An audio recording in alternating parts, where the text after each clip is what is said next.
ઓય ભાઈ બેઠો બેઠો સિગરેટો પીવા તા બાપાને મળવા દે કહું હું. મા ભાઈ કહેતો નહીં, મા બાપાને નકર મને મારશે યાર.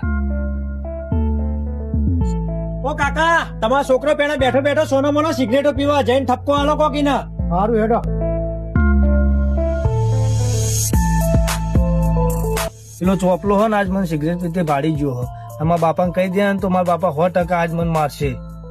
મારા બાપા ભૂલ થઈ ગયો હો. આજ પહેલી વખત જ પીધી, હવે નહીં પીવું.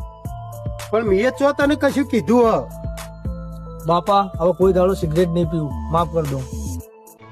મારા લગ્નના 15 વર્ષ પછી તારો જન્મ થયો બેટા, અને તારો જન્મ નતો થયો ને તારા લોકો કોઈ મારું મોઢું નતા જોતા ને મને વજીઓ કઈ બોલાવતા હતા. બહુ બાધાઓ ને બહુ પ્રાર્થનાઓ પછી ભગવાનની દયાથી તારો જન્મ થયો બેટા. તારા જન્મ પછી તું એક વખત જબરજસ્ત બીમાર પડ્યો હતો અને તારી બચવાની કોઈ આશા નથી. તું જલ્દી હાજો થઈ જાય ને એટલા માટે મેં કોઈ દવાખાનું બાકી રાખ્યું નતું, અને તારી માએ ગામના મંદિરે ફરી ફરીને બાધા રાખી હતી કે તું જલ્દી ઠીક થઈ જાય.